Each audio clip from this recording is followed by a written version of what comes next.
joining us at this very after lunch kind of session to talk about something very near and dear to our hearts, data structures and interoperability.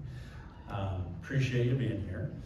I'm here with, my name's Andrew Rice. I'm here with Richard Bowman, and we'll do a little bit of introduction here in a second. But wanted to start off as people kind of file in from lunch and kind of wake up a little bit, and just talk a little bit about some personal stories for us as you get to know us as human beings, warm openers, because we're in the education sector.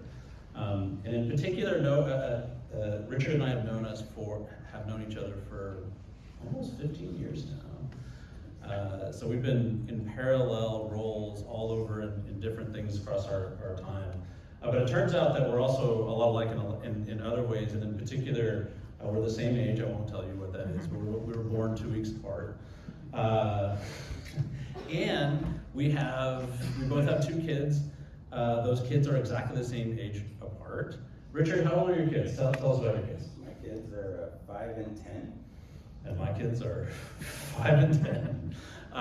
And by the way, I have to celebrate, my 5-year-old is now currently a cancer survivor. I have to celebrate. It's not related to this, but like, I'm just so excited. So thank you. It's just been very happy since then. Richard and I are both fathers of 2 young kids.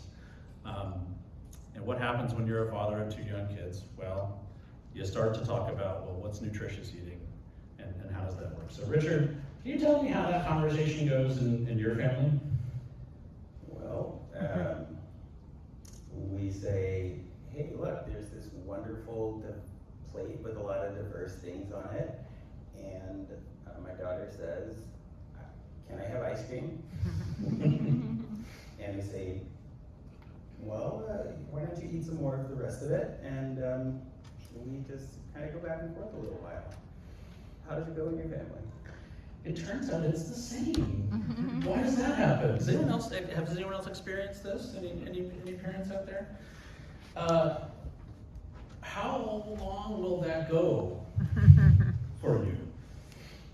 Well, so as a parent, you have a level of patience, and you try, and it kind of depends on the day whether they end up actually eating the green or the other colorful things on their plate, or whether I just give up and say, you win. How about you? Same thing. I mean, really, I don't know. I try and be a progressive, modern parent that's talking about balanced meals and not emphasizing sugar and all this, but that ice cream sure does look good.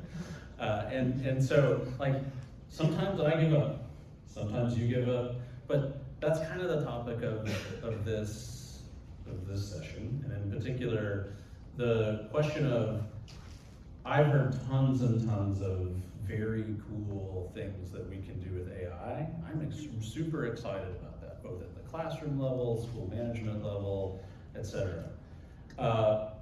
But the question is, what veggies do we have to eat first before those things are actually possible? And so to do that, like, first I want to talk to you, we'll talk a little bit about who we are and why you might want to care about what we have to say or might not. And then we'll go into a little bit of some of the more complexities that AI can bring. So with that, Richard, can you tell us a little bit about your story and about kind of how you got where you are, and in particular where you are now, and how that relates to this whole topic? Yeah, so it's a little bit longer than I was sort of thinking about. It's like, how did I get here? Well, there was an airplane. But so what I do right now, I'm the Chief Information and Strategy Officer with the Albuquerque Public Schools, which is one of the largest school districts in the country. And in that role, in that role, I'm responsible for our technology, the wires, the switches, the wireless, and the internet, as well as the educational technology group, which is helping teachers use and understand and use technology effectively to teach. But then also our data research accountability group.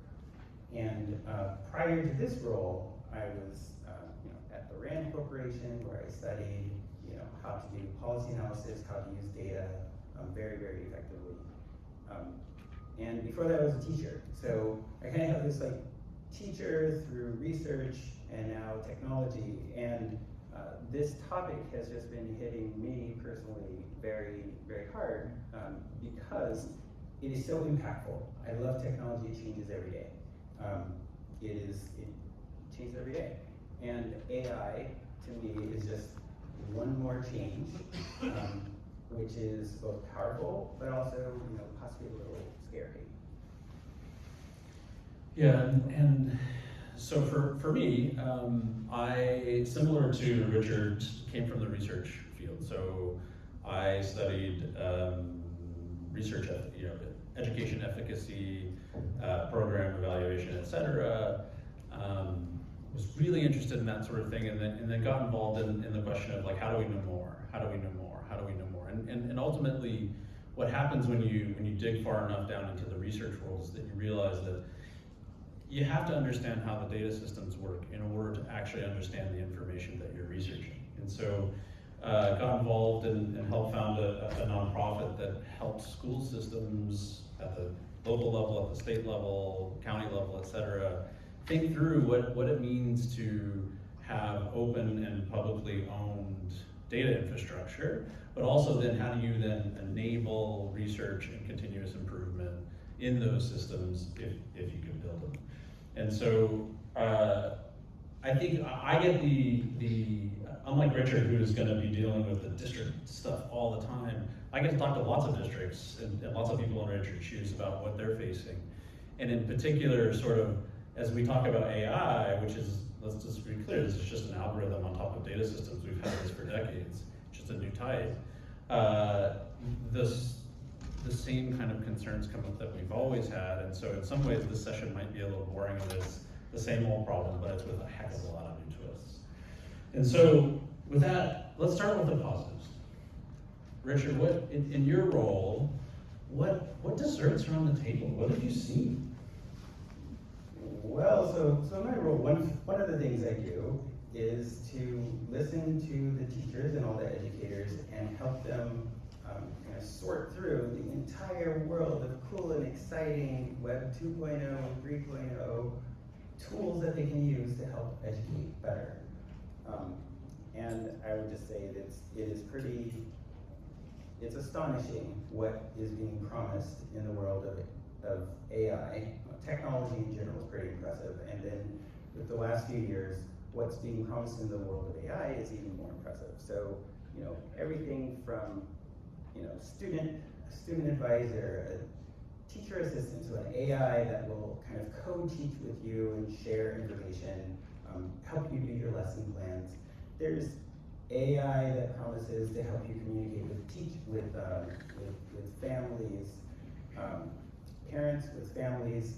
AI that helps you determine whether kids are on track to graduate and whether they're going to, are folks on track to getting a good career, going to college.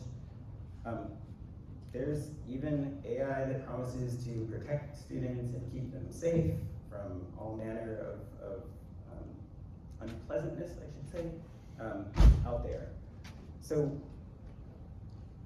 and I didn't even mention like AI that can write essays for you, and AI that promises to detect other AI, and AI that will make pictures of things with different amounts of fingers than humans. You've seen a few of those. They're all going to be getting better, and the cool part is, like, I view AI, or at least the generative AI, as you might have heard it in this conference, like, it's a calculator for language. Take the English language and put it together into a bunch of equations, and then allow people to push a button and produce more language. Just because it's a calculator doesn't mean, even though it looks impressive, so if you can imagine when the first calculators kind of came out and you didn't have rows of humans kind of calculating things, it must have seemed pretty magical to those folks where you said, oh, you can just put this times this or this divided by that, and now you have an answer in seconds when it would have taken minutes or hours before. This is like that, but for language. And language, I think, is far more influential than numbers for most of us. And we're all kind of discovering or dealing with what happens when producing language is as easy as just saying kind of what you want, and now you have something else that will provide you things back. And so I'd say, like, there's so many different things, and I'm not gonna even, I cannot cover the breadth of things. You all have been to the conference, and I think there's other sessions and other tools that kind of say what those cool things are. So I would say that's cool things. What are some of the cool things that you've seen?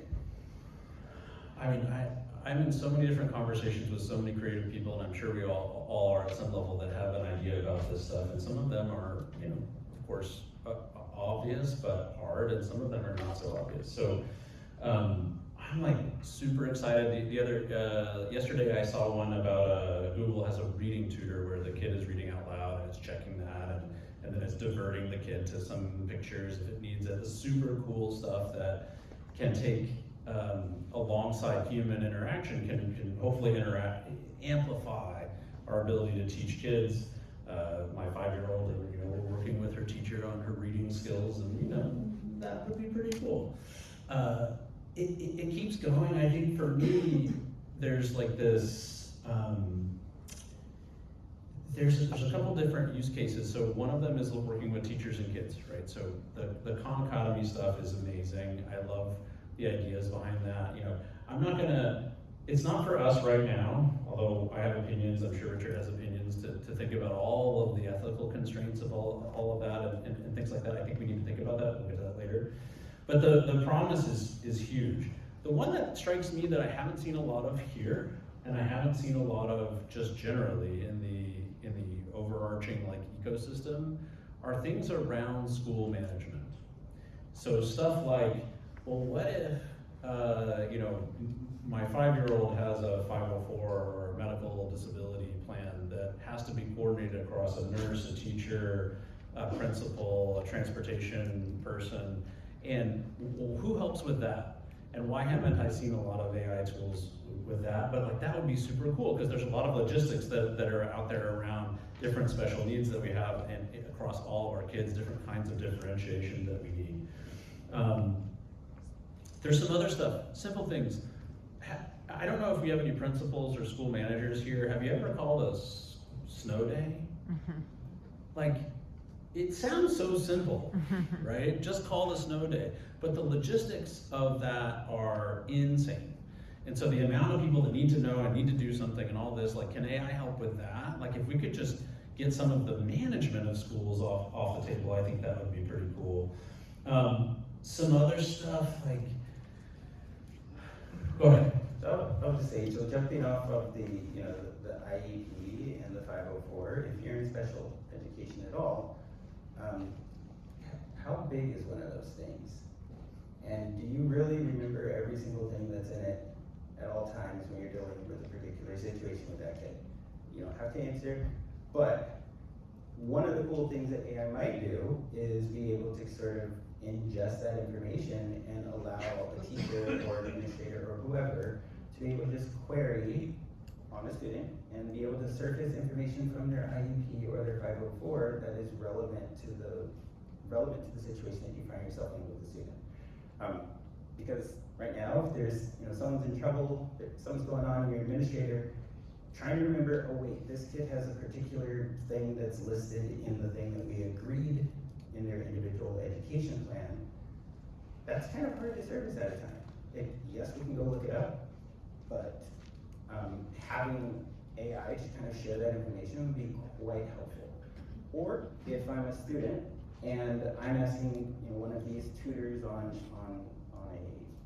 I'm trying to learn math or trying to get help with math using the AI, it would be kind of cool for the AI, the thing that's kind of talking back to me or generating language, to include information that would help improve the contextual understanding for me. So a school district knows where every student lives. The student knows, information about their family and whether there's other students inside the school. Maybe that could be used in creating more relevant math problems. Like you could use the name of the local supermarket like really easily using AI. You could, anyway, stuff like that. There's ways to use the information that districts already have to make it easier for teachers to connect with their students, and to make it easier for students to connect with the content, and ultimately have better student outcomes. The IEP one is one that comes up constantly as I talk to folks around the country. Why? Because that takes up so much time, and people get it wrong so much, even though it's a legally binding agreement between the parents, the kids, and the school system. And so, what if you're an English-speaking person trying to manage an IEP, and you need to communicate this really I don't know if any of you have ever seen these things, but this really complex document of agreements in Spanish in a way that's not, like you're talking to a parent, not to a lawyer, right? Like, it's just very, very difficult. So it's like, I don't know, the bounds are infinite, and the dessert table is large if we can get to it. And to throw one else out there, so if you've been a part of a large district or other like large organization, trying to find out what the policies and procedures are from, say, I don't know, HR or just, I don't know, there's a whole host of things you might want. Often it requires like going and searching an intranet, going and asking somebody, waiting.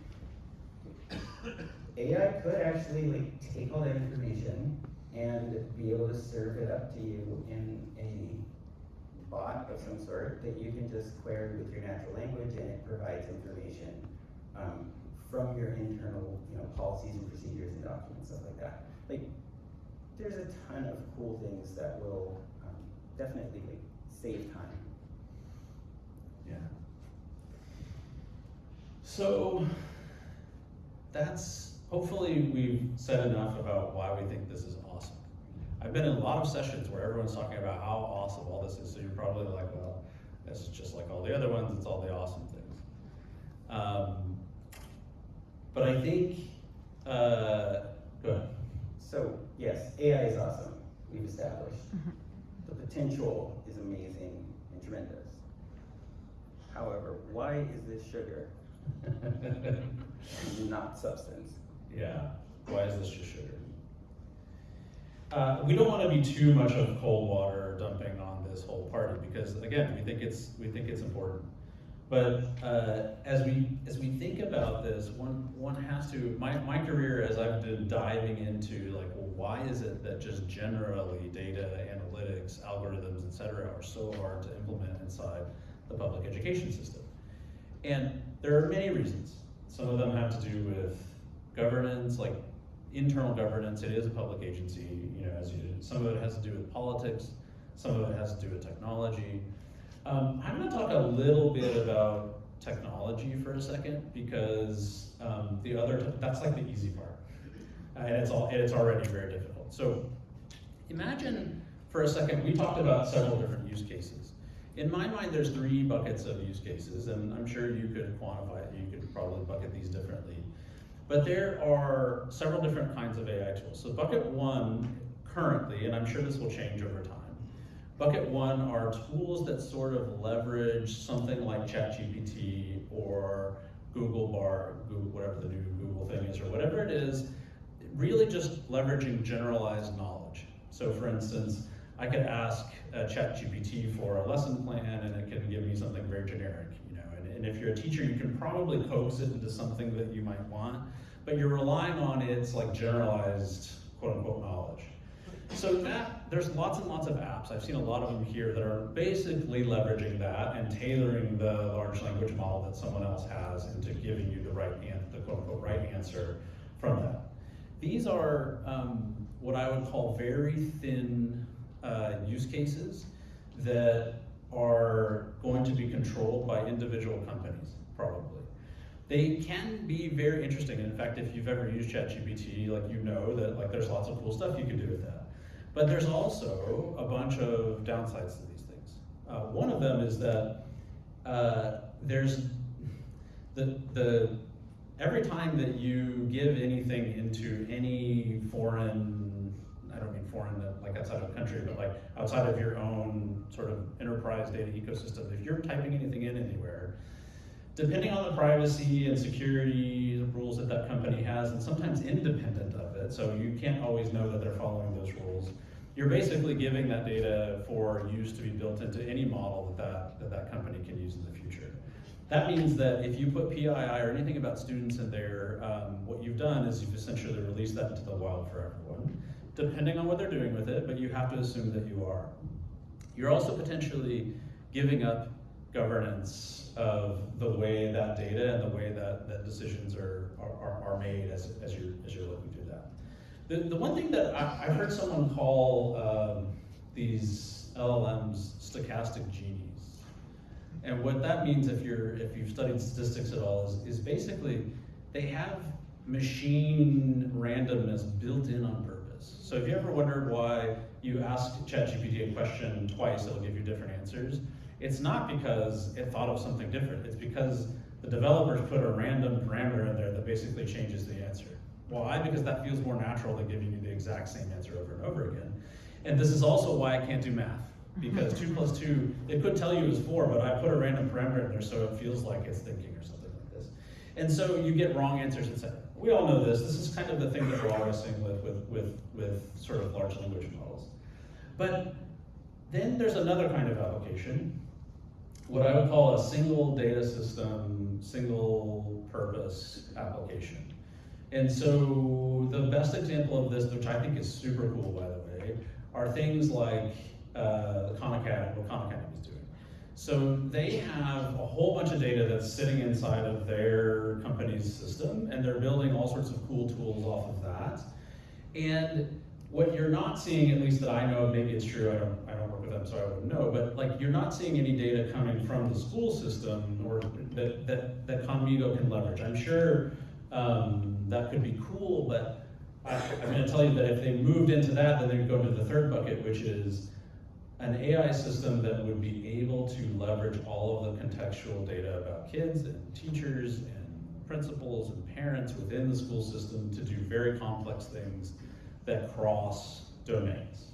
And so this is something like a 504 coordination example, or a transportation reaction example, or a snow day type of thing. These don't exist, to my knowledge. But those are the 3 things, and the question is like,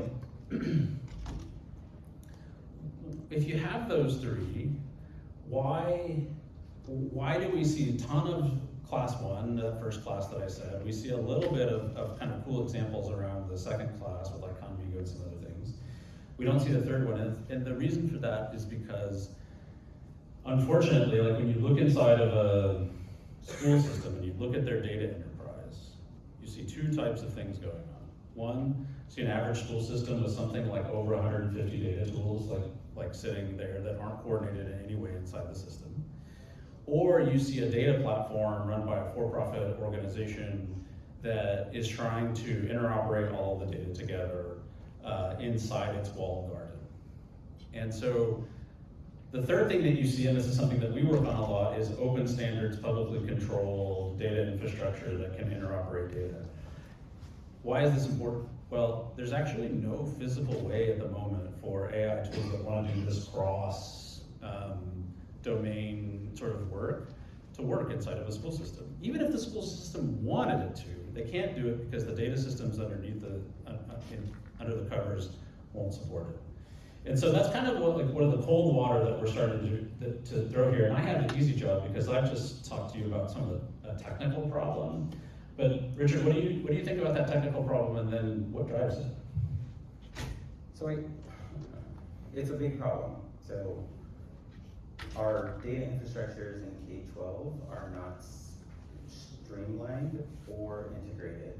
I think where it stems from is that K-12 deals with the entire range of a human kind of experience with the children. So everything from social, emotional, we feed, we transport, we of course educate, provide counseling, and we also deal with folks, deal with children over 13-year time span.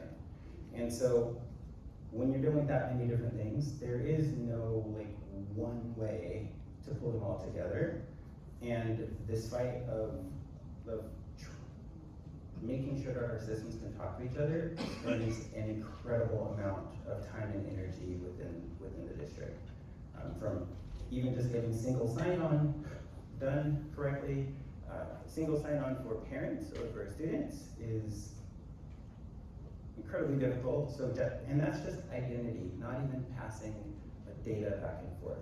Some of the amazing, like class 3 AI tools that would be available would be able to kind of blend information about, say, the student's hopes and dreams and interests that might be in, a skills survey over here, with their academic experience, with their, teacher recommendation, and then with the content to kind of put that all together to make, say, customized recommendations to the adults that kid runs into. It's really, really tricky. So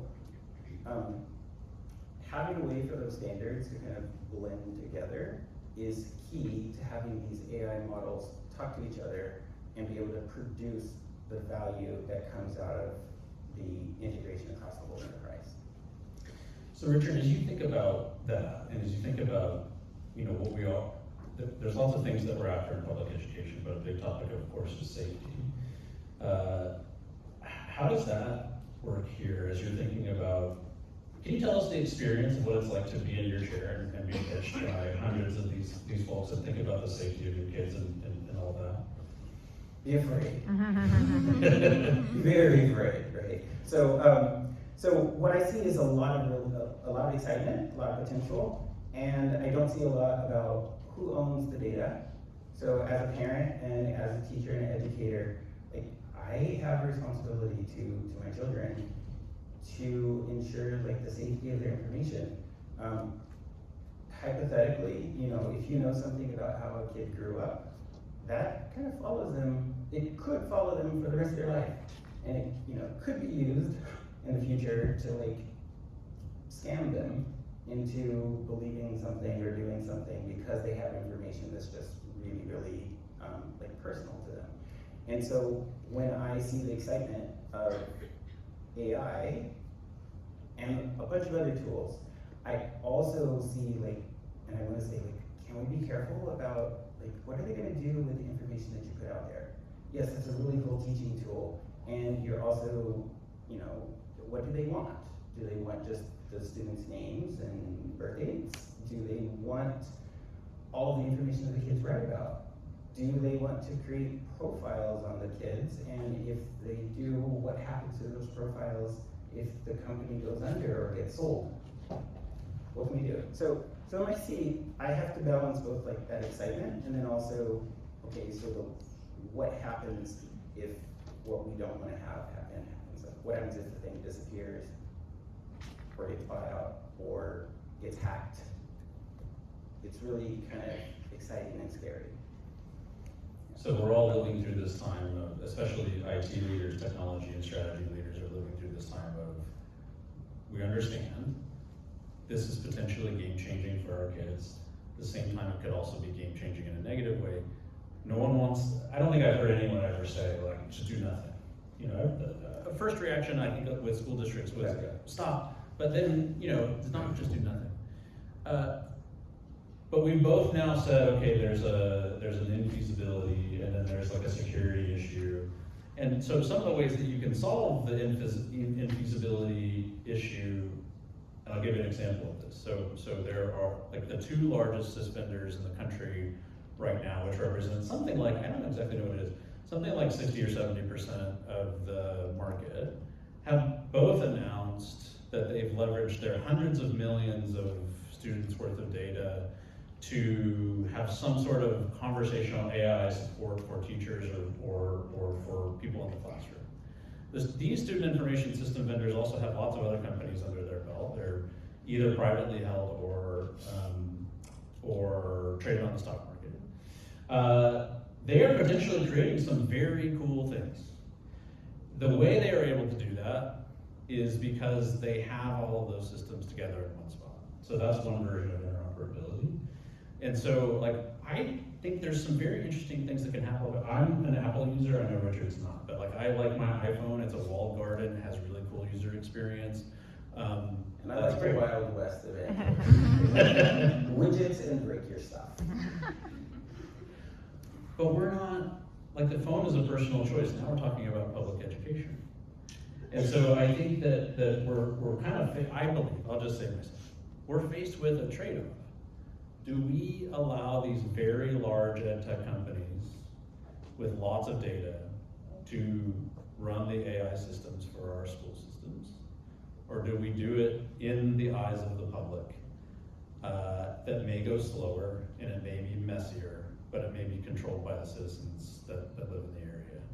And that's the thing I struggle with all the time, because like, I don't want to stop progress, but I'm also wondering like how we prevent. I mean, what always runs through my mind is Facebook. Like, it was super cool when I was in college and you could meet other friends and all this, and then all of a sudden, it was not. And so I don't. Yeah, and so one of the things that I worry about is, okay, so let's support the educators, let's take advantage of these cool, let's get the dessert out there.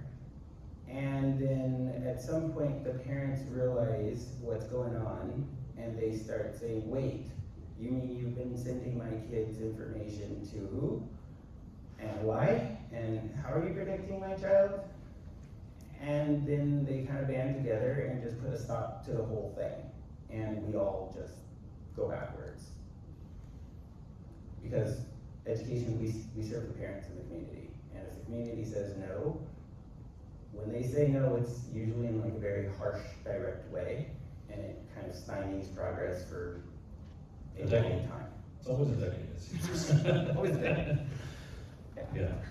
So that's the thing I'm worried about. It's, yes, I can support it, but if I don't have my ear to the ground on what's actually going on, and if I'm not making sure that our parents and our community understand what kind of, what risk we are taking to be able to provide the services that we're providing, we run the risk of getting out in front of our supporters in the community and having them say, no, we don't want you doing that, and we don't trust you anymore.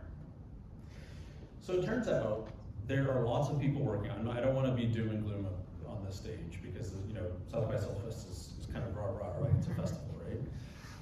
There are lots of people working on this that are very focused on the public good. I saw a session yesterday from Teach AI, which was a bunch of nonprofits that are really trying to think about this in the right way. I think, it's just my opinion.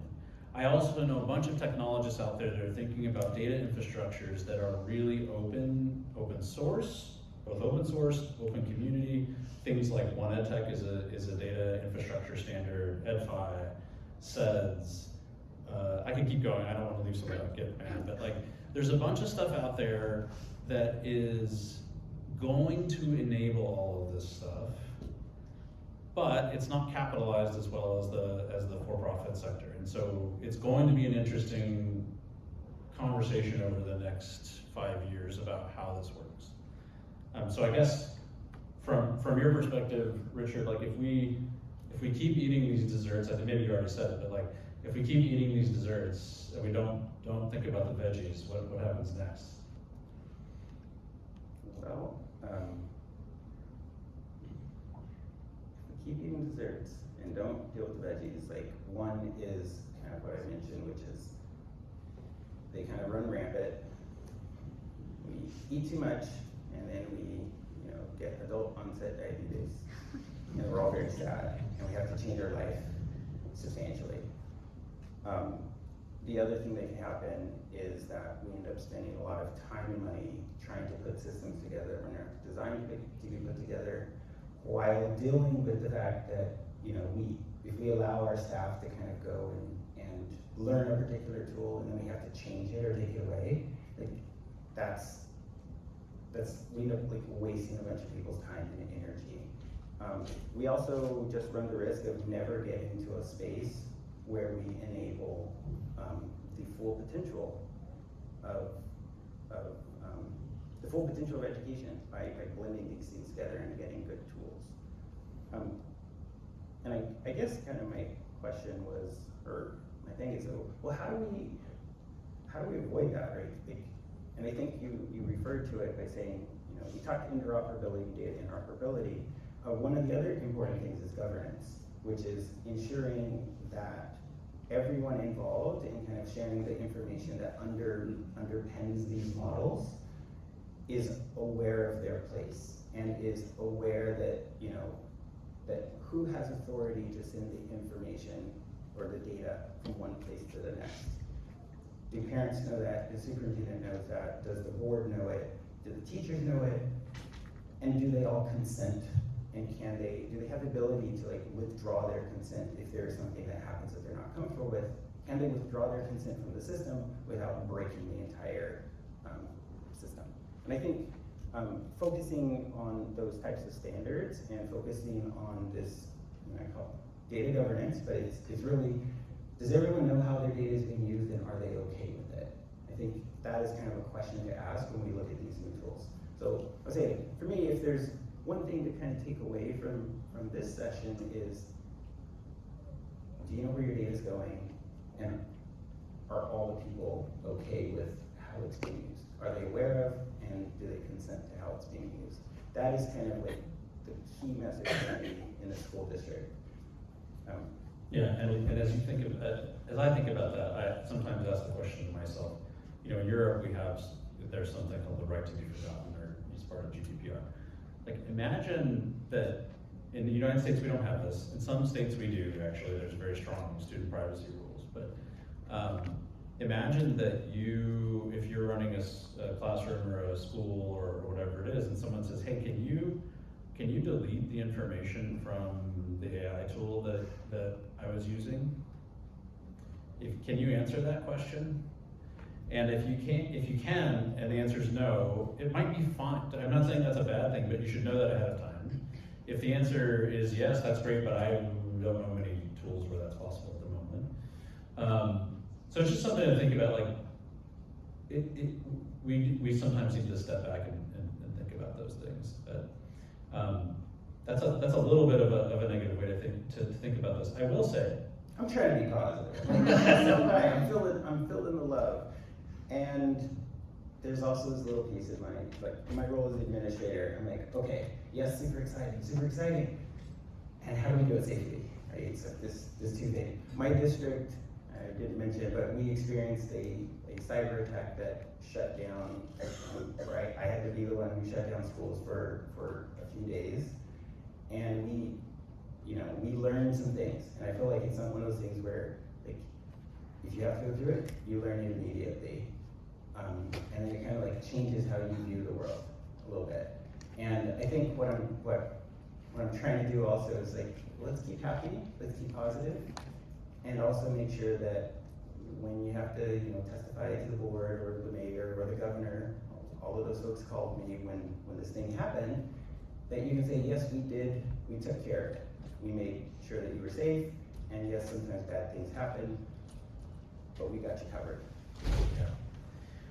One, I think, positive, or I guess we're all in it together thing is, I always hear people say, oh, education is X years behind the corporate sector in whatever it is.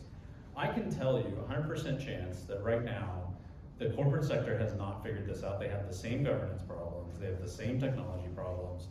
There's no Fortune 500 company that's out there like, yep, we've solved AI, we can run everything with a computer. So, like, this is a societal issue, and I'm sure everyone sort of realizes that. But I think, but we in the public sector, I think, have both an obligation and an opportunity to do things different than in the corporate sector, and I hope that we can.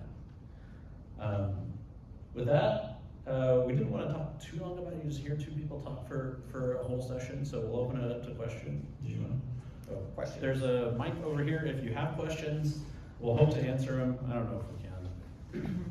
I have a question. Hopefully everybody can hear me.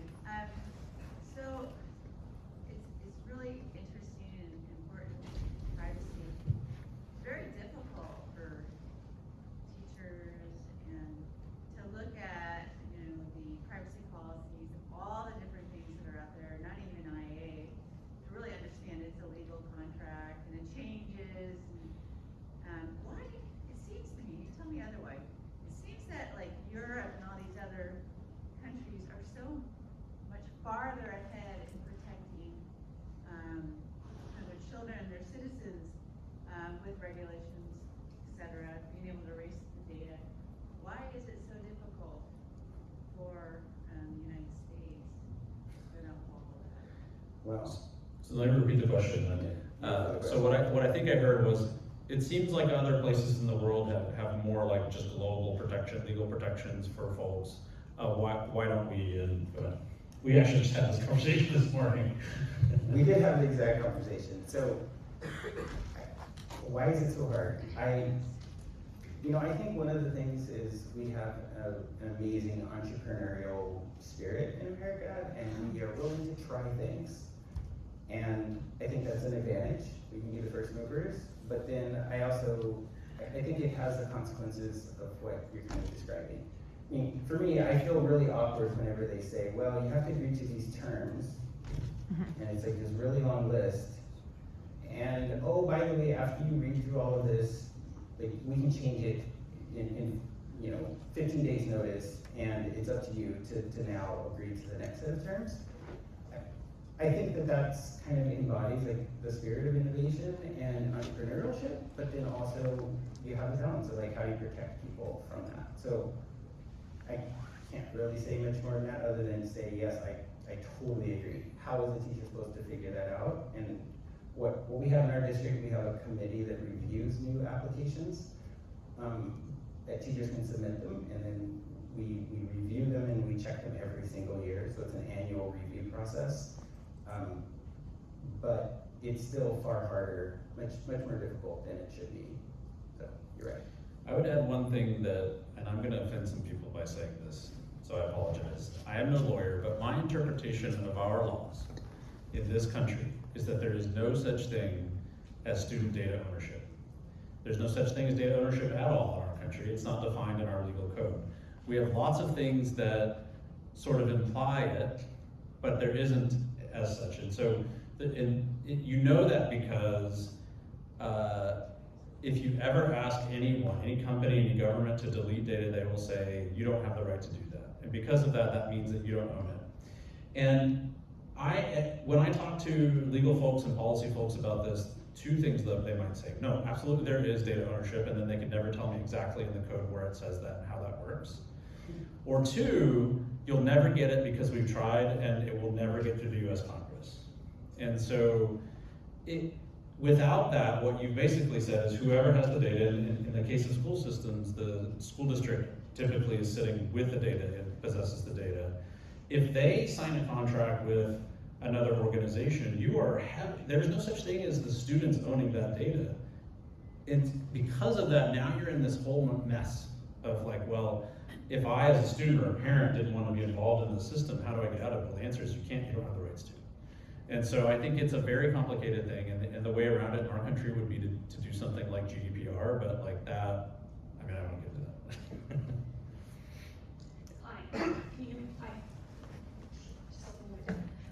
You mentioned interoperability within a company, which brings up something that's happening in my district right now. We love our LMS that we adopted in 2017 when it was a small company. Yep. And it's since been bought by a big company.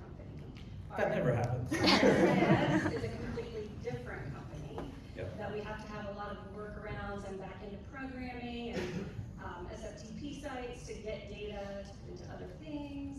So wouldn't it be great if we could just change, but since we're government, we have to go through an RFP, Yep. which doesn't always have the outcome that the people working in the district want. So you mentioned a data standard. Is there a world where all these companies would have to use the same data standard and they would all have to change? Yes. So that is actually something that it kind of worked in. So yes, we have to go through RFP, yes, we have that sort of process, but we have the ability as a district to write requirements into our RFP. And you can say, like, you can, as long as those requirements have a business justification, and so you're not like writing an RFP to just pick a particular company, I think that's kind of the way to go. So we've worked with our procurement department to begin that, to say, here's a list of standards that you must support. It's not completely all where we want, because you can say you support a standard, say like EdFi or LTI or, you know, a number of different standards. You can say you support it, but then there's like, well, what level of support? And so we have some work to go in terms of defining the support, but you're absolutely right. It is the tech folks or whoever's interested in the data interoperability needs to say at the beginning of the RFP, you must support this particular standard. And Yeah, and that's over to Andrea. And so, I mean, I think that's the how, but the reality is, yes, that world exists. It is becoming more and more commonplace and more popular in our country. Could give you lots of resources, but as a nonprofit organization that helps people like leverage those kind of technologies, I do believe it's a game changer because like we're going to need the for-profit sector to provide tools and all this other kind of stuff. But the reality is, if we had a common data surface that the district or the state or whatever government agency controlled, then we can just say, you know what, never mind, we don't want this anymore, we want a new one. That's a big choice. So LMS is easier, whatever it is. And this does exist. And if you want to know more about that, come talk to me. I can tell you who those like standards really are. But I do believe that we're at a point now in that space where you could really do something for real. It used to be theoretical 10 years ago. And it's really important because, yeah, companies get bought out, service changes, strategic directions of different organizations go different ways. And in order for a school district to maintain their own kind of like self-direction and their own governance, they need to be able to have a standard for these things to be able to talk to each other. We have to be able to get the data from our students and be able to take it from this place, this company, and move it to another place. If we can't, then we're basically kind of like handing them a pot of gold, and then they will. And I've had it done before, where like they charge us a lot of money to get the data back out so we can use it. And it's like, well, wait, that was ours. Except, as Andy just mentioned, the concept of ownership is like whoever has it owns it. And so, because it's not on our server, we don't actually own it. So we're just asking them, please abide by your contract. But as Andrew says, like, that world is changing. So thanks for the question. My question is actually a continuation of your question. I know earlier you mentioned standards like IMS Global or One in Tech Now. So to dive deeper into it, you talked about the ability to look at tools. Like you mentioned that you guys do an audit every year, whatever new request comes in. Do either of you have more experience with things like the trusted apps from One in Tech and applying the rubrics that they have made available specifically for this reason, to have an educator go, hey, I saw this thing at Southwest, and their IT person go, maybe not, and here's why though. So I wonder if you could enlighten some people that those do also exist. Yeah, do you use trusted? I know something. So yeah, I think things like trusted apps, which is a repository, to expand on what you're saying, like it's a repository where there's a rubric that goes through data security and all sorts of things about whether or not, and it rates applications on their suitability on various dimensions. These are great options. I think that this is a nascent field of like a consumer reports or like a UL kind of labs thing that we might really need in this space at some point. Maybe we need it now. But yeah, I think we could do better, but it's a great start. I think the community, if more people knew about that kind of stuff, we could continue to crowdsource good practice and whatnot. But yeah, I think so. My team, our application review committee, does use those sorts of websites to help make the decision. But then we also layer in kind of local context specific concerns. So we also do a filter for, do we already have an app that does something very similar? And we take that, the request as an opportunity to kind of help educate the teacher on, here's what we already have, and oh, by the way, we are also gonna provide training for that because it's the one that we already have. So we use those. They're great. They're a good kind of first step. And if you don't have like a district or an organization that does their own reviews, then absolutely yes, it's far better to check it out elsewhere than just to go try doing it on your own. But yeah, so it's those things are really good. we use them and then we add some other things.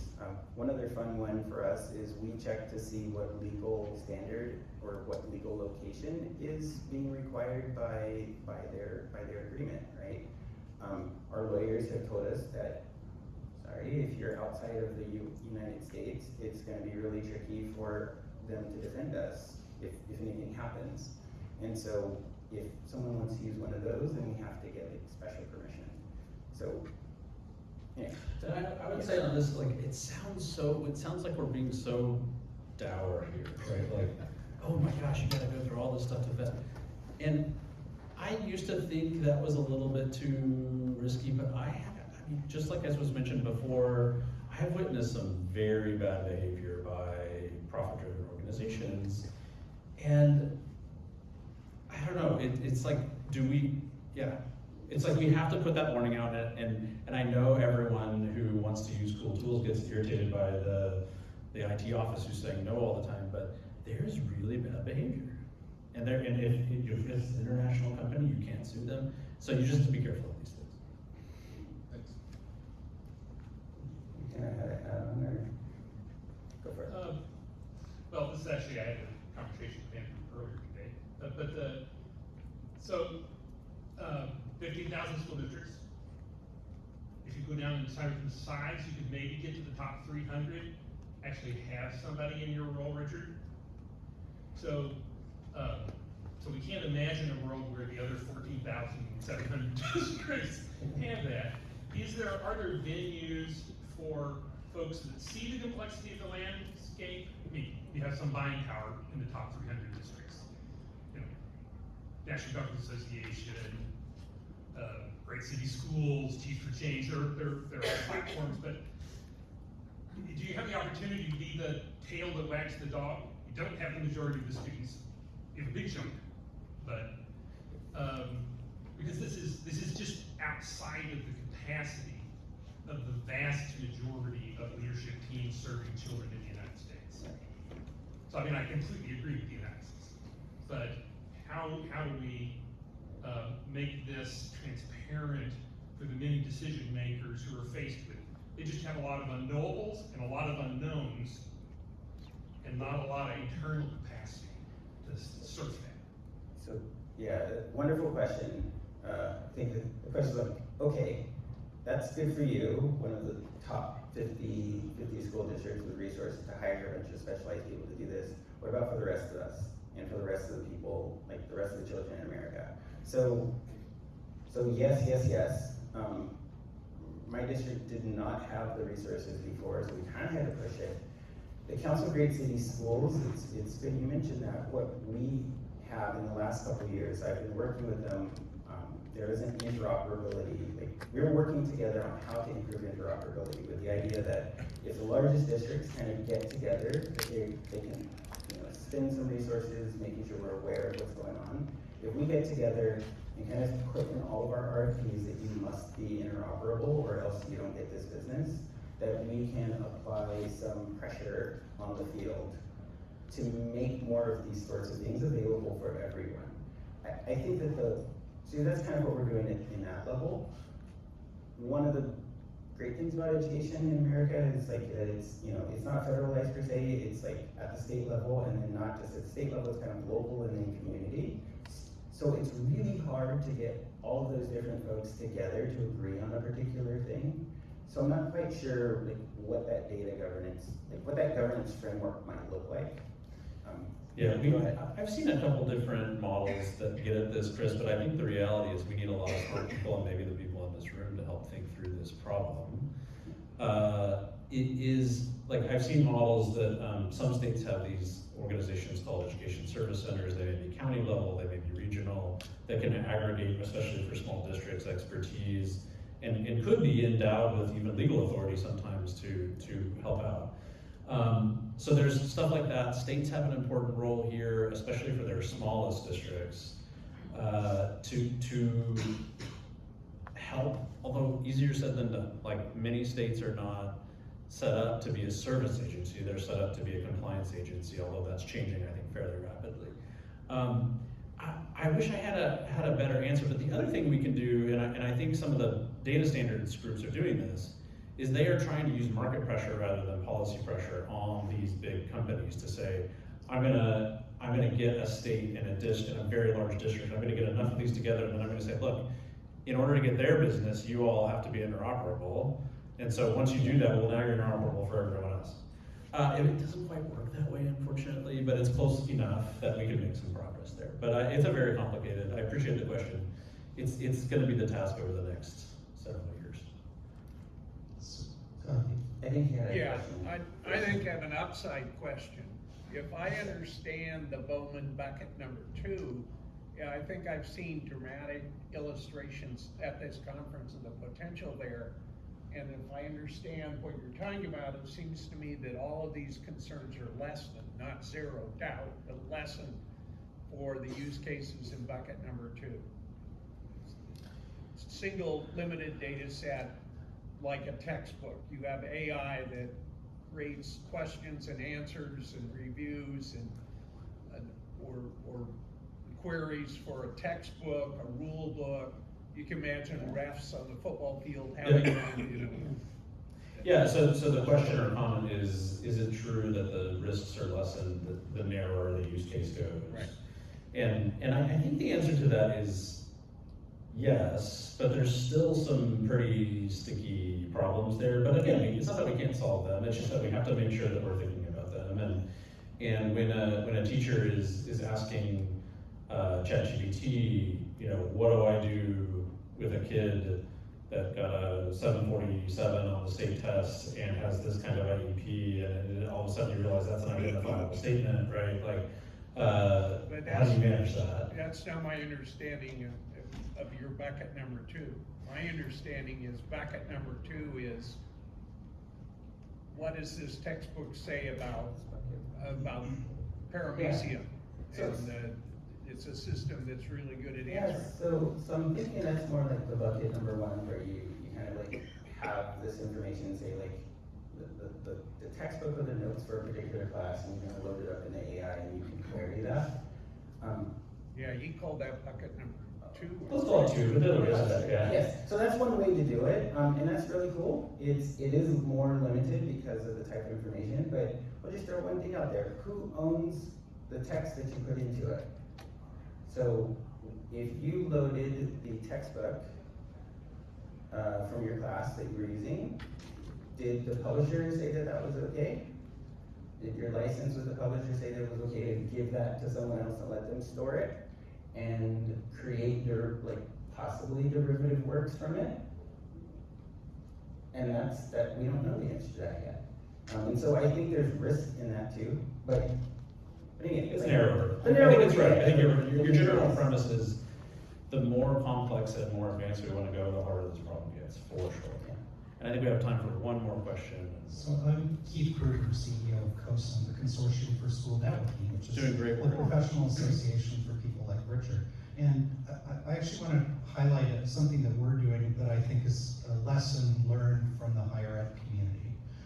EDUCAUSE, for the last 6 years or so, has put out something called HECVAT, the Higher Educational Community Vendor Assessment Tool.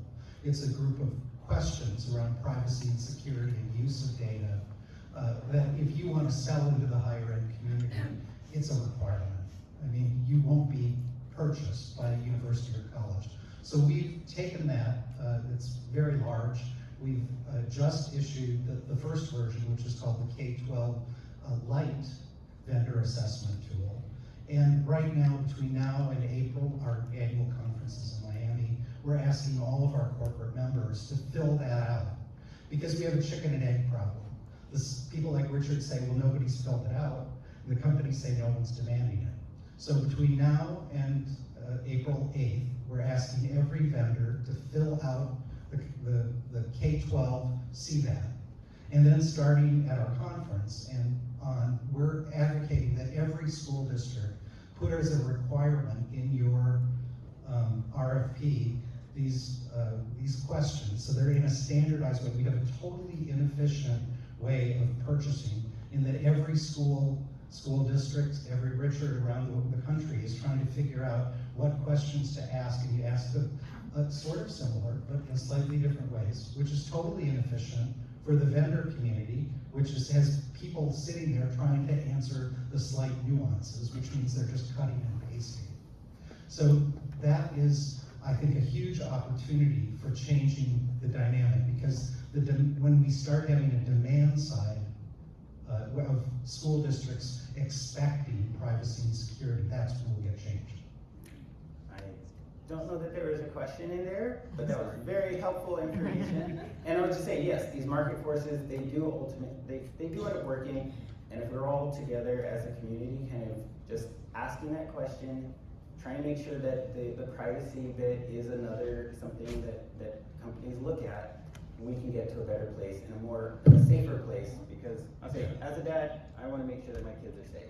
Indeed, as do we all. And I want to shout out, COSIN also is doing a lot of good work around helping readiness assessments and all sorts of cool stuff. So that kind of answers a little bit your question, Chris. But yes, we want to protect our kids, but we also want them all to learn twice as fast, as I've heard several times here at AI. So appreciate your time. Brave souls that went to an interoperability session at South by